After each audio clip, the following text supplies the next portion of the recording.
네, 오늘 21장인데요. 20장 후반부는 건너뛰었습니다. 네, 뭐 풍성한 삶이 뭐 그렇게 배정이 돼 있네요. 오늘 21장인데 그냥 봐서는 조금 이해하기가 어렵고 저도 이제 좀 더 공부를 해봐야 될 것 같아요. 저도 아직 완전히 이해 안 되는 부분들도 솔직히 좀 있습니다. 그래도 제가 이해할 수 있는 데까지 좀 제가 좀 찾아보고 이제 연구하고 한 부분들을 좀 말씀을 드리겠습니다. 음, 오늘은 이제 본문은 짧은데 뭐 11절까지니까 사실 짧은 건 아니지만 비교적 요 근래 참 본문이 길었잖아요. 짧은데 두 가지 주제에 대해서 우리가 생각해 보면 좋을 것 같아요. 첫 번째는 노예입니다. 노예 제도를 어떻게 생각해야 되느냐. 두 번째는 첩입니다. 첩. 첩을 어떻게 생각해야 되느냐? 두 가지를 좀 보겠습니다. 2절을 보면은 히브리 종을 샀을 때 예를 들고 있어요. 히브리 종이라고 하니까 어, 히브리인이 히브리 종을 산 거죠. 그러니까 동족이죠, 동족. 동족인데 종을 산 겁니다. 이런 경우는 보통 이 사람이 이제 빚을 진 경우에 그 빚을 갚을 수가 없어서 몸으로 대신 봉사하는 그런 경우라고 볼 수가 있습니다. 그런 경우가 제일 많았고, 뭐 다른 경우에는 도둑질을 해가지고 그것도 대신에 이제 몸으로 갚는 거죠. 이제 그런 경우에 동족인데도 이렇게 종이 되기도 했습니다. 근데 뒤에서도 제가 계속 얘기를 할 테지만 이 종이라는 노예라는 개념이 이 당시에 이 고대 근동 지방에 있었던 노예라는 개념과는 완전히 다르다는 걸 볼 수가 있어요. 그러니까 이 부분을 우리가 이 노예 제도와 첩제도를 보면서 우리가 이 부분을 염두에 두면서 봐야 됩니다. 이 부분을 염두에 두면서 보지 않으면 하나님이 마치 첩을 허락하셨구나. 노예를 허락하셨구나라고 우리가 오해할 수 있어요. 그러니까 어떤 부분을 우리가 염두에 두고 봐야 되냐면 하나님께서 이 세상에 있는 악한 법들을 어느 정도 그냥 두신다는 거예요. 완전히 갑자기 드라마틱하게 갑자기 확 바꾸지 않으셔요. 그러니까 어느 정도 허용하시는 부분들이 있어요. 그렇다고 그게 허용돼서 허용하시는 것이 아닙니다. 갑자기 바뀌면은 여러 가지 부작용들이 따르게 되기 때문입니다. 그래서 어, 점진적으로 바꾸는 것이죠. 뭐 예를 들어서 노예 제도를 한번 생각해 볼까요? 여러분 이제 제가 너무 정답부터 말하는 것 같아서 좀 그렇긴 하지만 노예 제도도 보면은 사실상 이 이스라엘 백성들에게 주어진 이 법규에 이 노예 제도에 관한 것들을 쭉 보면은 사실 노예가 아니에요. 거의 그냥 가족이에요. 그리고 그것을 선택할 수 있는 권한도 이 노예한테 있어요. 그런 거 보니까 사실 거의 가족입니다. 가족. 그리고 실제로 여러분 출애굽기에는 명시되어 있지 않지만 다른 성경의 다른 부분에 거의 가족처럼 대하라는 그런 말씀이 있어요. 그래서 사실 이 말씀만으로도 이 고대 근동 지방에 사는 사람들에게는 사실 굉장히 혁명 같은 것입니다. 이 당시의 노예는 그냥 사람도 아니었고 그냥 가축 같은 거였고 재산 중에 하나였습니다. 일부였어요. 그런데 거의 가족같이 대하라고 하는 거니까 이 자체가 이 당시에는 굉장히 혁명적인 것이었고 하나님께서 그런데 어느 정도 노예 제도를 어느 정도 일부분 허용하시는 것을 좀 볼 수가 있어요. 그러니까 이것은 어 그냥 제도를 바꾸는 것으로 이 공동체를 바꾸시는 것이 아니고 하나님께서 공동체를 바꾸어 나가시는 어, 원리는 제도를 바꾸면서 바꿔 나가는 것이 아니고 사람들이 바뀌면서 제도는 자연스럽게 바뀌고 그 제도가 없어지는 형태로 하나님께서는 그 악한 제도들이 법들이 바뀌기를 원하셨다. 우리가 이렇게 좀 생각할 수가 있습니다. 그러니까 그게 진짜 사실 현실적으로도 맞죠. 뭐 우린 지금 노예제도가 없지만 옛날엔 노예제도가 있었잖아요. 노예제도가 있는데 어느 날 갑자기 야 이제 노예제도 없다. 노예제도 폐지 하는 순간 진짜 노예제도가 없어집니까? 여러분 한번 생각해 보세요. 어, 그렇지 않죠. 오늘부터 노예제도 폐지한다고 진짜 노예들이 진짜 노예가 안 됩니까? 제도만 폐지되고 사실상 노예가 그냥 노예로 사는 경우도 있고 그 주인들도 어 사실상 주인이 아니라고 하지만 주인처럼 사는 경우가 있단 말이에요. 그러니까 제도가 사람을 바꾸지는 못해요. 그래서 사람이 바뀌지 않았는데 제도만 이렇게 폐지되고 제도만 바뀌는 경우에 오히려 부작용이 생길 수도 있고 더 혼란스러워질 수도 있습니다. 그래서 하나님께서는 사람이 바뀌어 나가는 형태로 그리고 그 다음에 법이나 제도가 바뀌는 이 형태로 그렇게 이 공동체의 변화가 이루어지기를 바라셨다라고 우리가 생각하면서 좀 이 말씀을 좀 보면은 좋을 것 같다 생각이 듭니다. 그래서 좀 하나씩 보면은 이 동족을 노예로 삼는 경우가 있는데요. 음, 이게 이 고대 근동 지방에 있었던 노예 제도랑도 좀 다른 부분이 뭐냐면 7년째 되는 해에 몸값을 물지 않고 그냥 풀어주는 겁니다. 이제 노예가 아니고 자유인이 되게 하는 것입니다. 그러니까 이것은 종으로 하여금 이 같은 동족의 이 노예가 진짜 그 정체성과 기본적인 그가 가지고 있는 가치가 노예가 아니고 같은 동족이자 자유인이라는 것을 잊지 말으라고 하는 겁니다.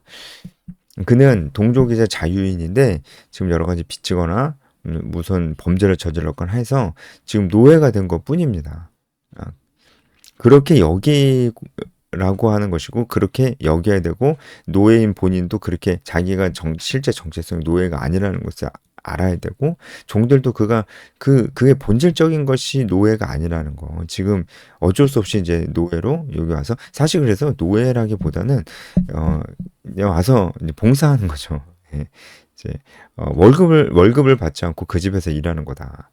왜냐면은 자기가 빚졌거나 아니면 자기가 뭘 훔쳤거나 범죄를 저질렀기 때문에 월급을 받지 않고 그 집에서 일하는 것이다. 이렇게 생각하는 것이 더 맞는 것 같습니다. 그의 본질적인 부분, 그의 정체성 이런 것들은 그냥 동족이에요. 그래서 7년이 지나면은 풀어줘야 됩니다. 자유인이 되게 해야 됩니다. 이것은 그의 노예로 살고 있는 그의 정체성이 사실은 그냥 같은 동족이고 형제다라는 것을 종도 그리고 주인도 잊지 않게 하려고 하는 것입니다. 그리고 출애굽기에는 없는데 다른 성경에는 신명기에는요 놓아줄 때도 어느 정도 이제 좀 이제 재산을 좀 손에 들려주고 보내게 돼 있어요. 그래서 후히 좀 줘라. 그러니까 타작마당에서 포도주 틀에서 그에게 후히 줄지니 곧 내 하나님 여호와께서 내게 복을 주신 그대로 그에게 줄지니라. 이런 말씀이 있습니다. 그러니까 이것도 하나님께서 이 노예 제도를 근본적으로 하나님께서 원하지 않으신다는 것을 우리가 알 수 있습니다. 보세요. 이 사람이 지금 빚져서 노예가 됐어요. 그래서 7년이 돼서 이제 자유인이 돼서 풀려났는데 돈이 없잖아요. 여전히 빚만 갚았을 뿐이지. 그러니까 이 사람이 이 상태에서 다시 풀려나면은 풀려나는 게 무슨 의미가 있겠어? 돈이 없으니까 다시금 누군가의 종으로 살 수밖에 없는 형편이잖아요. 그래서 그러면 이제 이게 해결이 안 됩니다. 해결이 안 돼요. 결국은 이 사람은 계속해서 누군가의 노예로 살 수밖에 없습니다. 그래서 하나님께서 이 사람을 자유인으로 풀어줄 때 주인이 이제 이 사람에게 좀 재산을 나눠주는 겁니다. 좀 많이 그 돈을 주는 겁니다. 좀 주어서 보내게 하는 겁니다. 근데 그것은 주인이 자발적으로 하는 것이고 정해져 있지 않아요. 어떤 부분들이 주인이 자발적으로 하게끔 하는 것입니다. 근데 이제 얼마큼 줘야 되냐 그러면 이 종을 풀어줄 때 이 친구에게 얼마큼 줘야 되냐 그것은 주인이 자발적으로 정하는 건데 이렇게 말씀하시는 거죠. 하나님께서 너에게 복을 주신 만큼 너도 그에게 베풀어라 이렇게 정말 너무 멋있죠. 하나님께서 이제 제도나 법을 이렇게 확 바꿔버리시기보다는 결국 주인에게도 너도 결국은 하나님께 받은 그러니까 너도 결국은 종이다. 결국 너도 종이다. 너도 결국 노예다. 하나님께 다 받은 것이고 너가 그것을 하나님께 갚을 길이 없는 너도 결국은 하나님께 빚진 너도 노예다. 라는 것을 주인에게 알려주는 거잖아요. 그러니까 너도 받았으니 어, 너를 위해서 물론 그가 잘못했거나 빚을 져서 6년 동안 봉사했지만 그에게 너도 베풀어라. 라고 말씀하시는 것입니다. 그러니까 근본적으로 종이나 노예나 다 똑같고 다 똑같이 하나님 앞에서는 다 종이고 우리가 다 그냥 받은 자들이고 우리가 빚진 자들이고 그것을 하나님께 갚을 길이 없는 모든 것을 빚진 자 그것은 주인도 마찬가지다라는 것을 하나님께서 가르쳐 주시는 것이잖아요. 그러면 이제 이 신앙 안에서 인식이 바뀌는 거예요. 사람 사이에 이런 계층이 없구나. 우리 다 평등하구나. 왜냐면 나도 하나님께 받은 사람이고 나도 하나님께 빚진 자이기 때문에 내가 이 종에게 뭐라고 할 수 있는가? 내가 빈손으로 들려보낼 수 있는가? 그도 나와 똑같구나. 나도 종이구나. 라는 것을 주인이 알게 되고 결국 우리가 다 똑같구나 평등하구나 라는 것을 알게 되는 거예요. 여러분 이제 이런 건 정말 혁신적이고 혁명적인 생각이었고요. 사실 이제 혁명적이고 혁신적인 생각이라고는 하지만 이게 맞는 거죠. 이게 맞는 건데 세상이 다 죄악으로 빠져서 사람을 동등한 사람으로 보지 않고 가축이나 재산처럼 보고 있었던 게 잘못된 거죠. 그죠? 그 생각과 그 인식들, 죄가 갖고 온 그 나쁜 생각들을 하나님께서 바로잡아 주시는 거예요. 근데 갑자기 아니고 서서히 바로잡아 주심으로써 악법들이 이제 나중에는 이제 고쳐지겠죠. 이제 종이나 이런 제도가 이제 없어지겠죠. 그런 식으로 하나님께서 바라셨다라고 우리가 좀 보는 것이 좋을 것 같습니다. 이제 그게 맞을 겁니다. 근데 이제 3절부터는 이 종이 주인의 집에 들어왔는데 결혼을 하는 경우에요. 이 주인의 집에 살고 있는 다른 여종과 결혼을 하는 경우입니다. 근데 결혼하는 경우가 아니면은 뭐 간단합니다. 혼자 들어왔으면 혼자 나가는 거고요. 자기 아내를 데리고 왔으면은 아내와 함께 자유인이 되는 겁니다. 그런데 홀로 들어왔는데 이 주인 집에서 이 주인 집에 있는 여종 중에 이 아내를 삼게 되었다면 그때는요 원래대로라면은 이제 혼자 나가야 됩니다. 아내와 아이들은 두고 나가야 됩니다. 아내와 아이들은 이제 이 주인의 소유이기 때문에 그냥 두고 나가야 됩니다. 그러니까 이 부분이 조금 이해가 안 되죠. 그러면은 뭐 사람을 재산으로 보는 거냐. 그러니까 이 부분은 어느 정도 허용하신 부분들이 좀 있다고 우리가 좀 볼 필요가 있는 것 같습니다. 그러니까 이 여종도 뭔가 빚을 갚지 못해서 이제 이 집에서 이 주인에게 봉사하는 중일 수도 있잖아요. 만약에 그렇다면은 주인에게 권한이 있어야 됩니다. 아니 뭐 예를 들어서 생각해 보세요. 이 여자가 혹시 이제 빚을 갚지 못해서 이제 봉사하려고 이제 이곳에 들어왔는데 들어온 첫날에 여기 있던 그 남자 종과 눈이 맞아가지고 그 다음 달에 이제 결혼해서 다음 달에 결혼하고 그 다음 달에 이 남자가 자유인이 돼서 나간다. 그러니까 이 여자도 데리고 나가겠다. 가족이 중요한데 어떻게 못 데리고 나가게 하냐 이렇게 얘기할 수 없잖아요. 그러면은 이 여자는 그냥 자기는 자기 의무를 다하지 않았는데 그냥 나가버리게 되는 거잖아요. 이제 그러면은 그건 또 이제 안 되는 것이죠. 그래서 안 되는 것이죠. 특히 이제 노예가 자기 주장이 전혀 없었던 이 당시에는 절대로 뭐 그거는 상상도 못할 그런 일이었습니다. 그러니까 이러나 저러나 하나님께서 노예라는 것들을 어느 정도 좀 약간 허용하시는 듯한 그런 부분들도 있는데 근데 따지고 보면 또 그것도 아니에요. 예. 이 여종도 어쨌든 뭐 여러 가지 이유로 자기가 봉사함으로써 여기에서 이제 그 빚을 갚으려고 이제 들어온 경우일 테니까 그러면은 자기가 여기서 자기가 빚진 만큼 해야죠. 봉사를 해야죠. 월급 안 받고 일을 해야죠. 그게 맞는 거죠, 그죠? 예. 근데 이제 눈 맞고 결혼했다고 그냥 나가버리면 안 되는 거죠. 이제 그래서 이제 원래는 혼자 나가야 되는데 여기서 이제 자유인이 된 이 종이 이제 좀 선택을 할 수가 있습니다. 내가 상전과 내 처자를 사랑하니 나가서 자유인이 되지 않겠노라. 이렇게 얘기하면은 난 여기 남겠다. 내가 여기서 평생 봉사하겠다. 라고 한다면 여기 이제 남을 수가 있는 거예요. 이거는 이제 본인이 결정하는 건데, 아니, 아내와 자식이 여기 다 있는데, 그럼 어떻게 그렇게 얘기를 안 하냐. 이렇게 얘기할 수 있는데요. 어, 어쨌든, 이제 그 정도는 각오를 하고, 저도 뭐 그 정도까지 설명드릴 수 있을 것 같습니다. 그 정도는 각오를 하고, 이 사람이, 난 여기 남겠다. 이렇게 얘기를 해야 됩니다. 아, 예, 그렇죠. 예. 근데 여러분, 여기 이제, 6절에 보면 그렇게 결심하면은 이 사람을 데리고 이제 문설주에서 이제 귀를 뚫어서, 문설주에서 귀를 뚫는 이유는, 어, 이 문설주가 이 집의 어떤 대표적인 장소였어요. 대표적인 장소.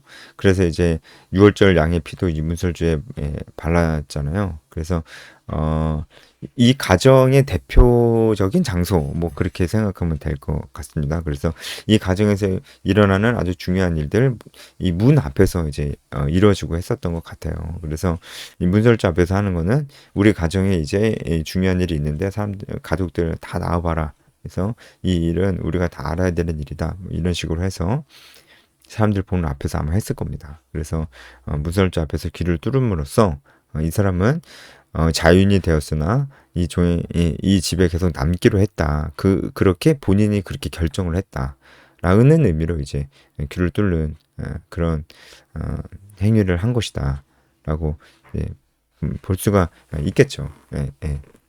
어떻게 보면 이제 이 사람은 자유인이 되었지만 한 두 가지 정도 의미가 이제 있을 것 같습니다. 자유인이 되었지만 아내를 어쨌든 이 집에서 얻었잖아요.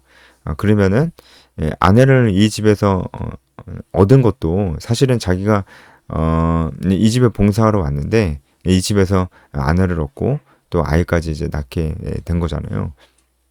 이 집에서 받은 은혜가 있는 것이니까 자기가 이제 여기에 남겠다라고 그렇게 결정한 것일 수도 있고 또 이것은 이제 본인이 결정할 수 있는 거예요. 어쨌든 그렇기 때문에 이 집이 진짜 못 살 만한 곳은 아니었던 거죠. 아마 그랬을 겁니다. 예, 아마 그런 경우가 많았을 거예요. 왜냐하면 종이 앞서 제가 말씀드렸듯이 아니 주인이 종을 막 노예처럼 다루고 막 그러지 않았기 때문에 여러분 이제 정말 그러지 않았을 겁니다.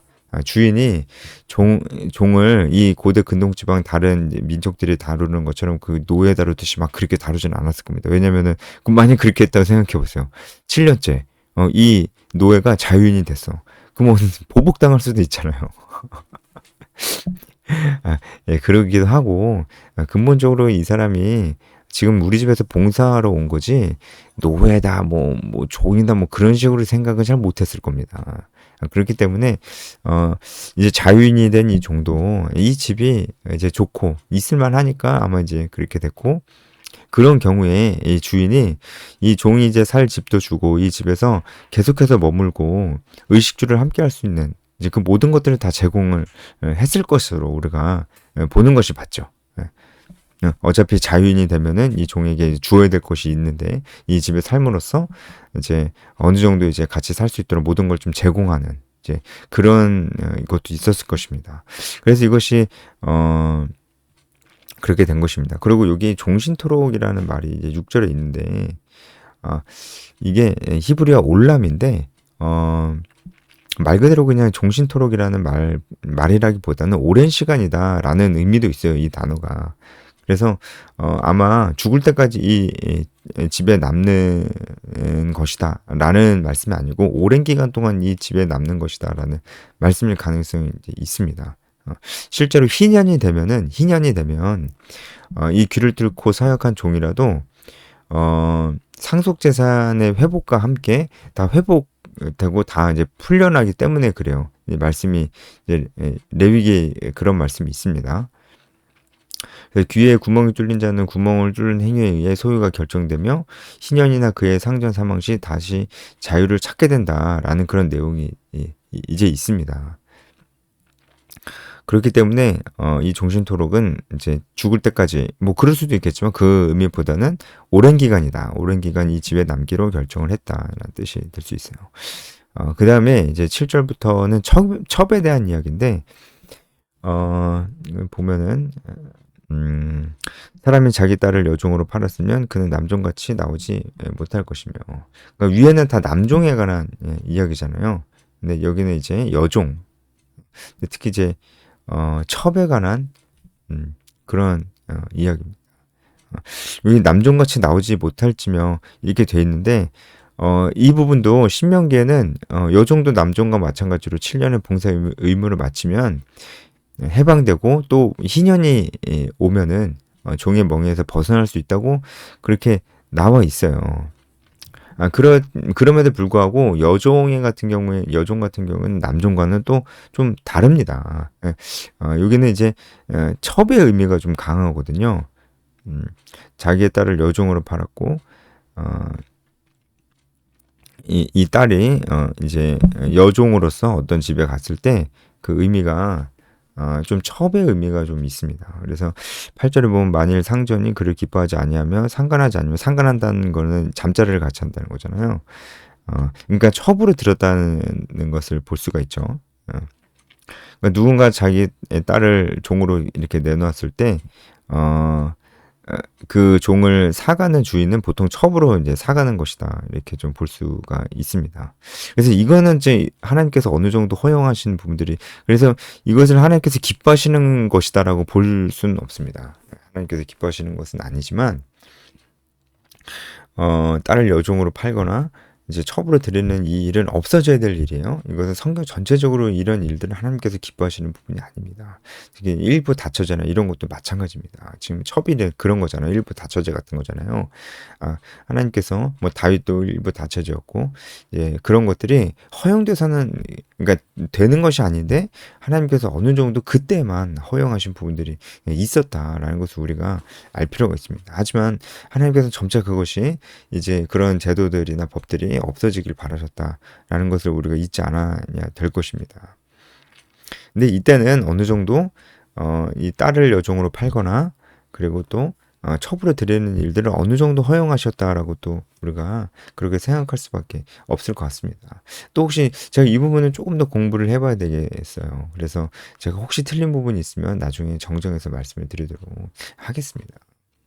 일단은 일단은 지금까지 제가 봤을 때는 이게 맞는 것 같아요. 근데 문제는 이 주인이 그 여종을 첩으로 들였는데 이제 별로 마음에 들지 않은 겁니다. 그래서 잠자리도 같이 않고 이제 그러는 겁니다.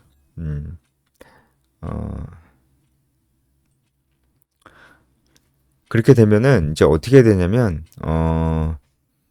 다른 히브리인들에게 이 여종을 넘기든지 아니면 자기 아들에게 주든지 아니면은 이 여종의 생계를 책임져 주든지 아니면은 완전히 종의 멍에를 벗겨서 자유인으로 살게 하든지 이제 그 중에서 하나를 해야만 했습니다. 그러니까 결국은 이 첩을 데려온 이 주인이 책임을 지는 겁니다. 이것도 이 당시에는 굉장히 파격적이었어요.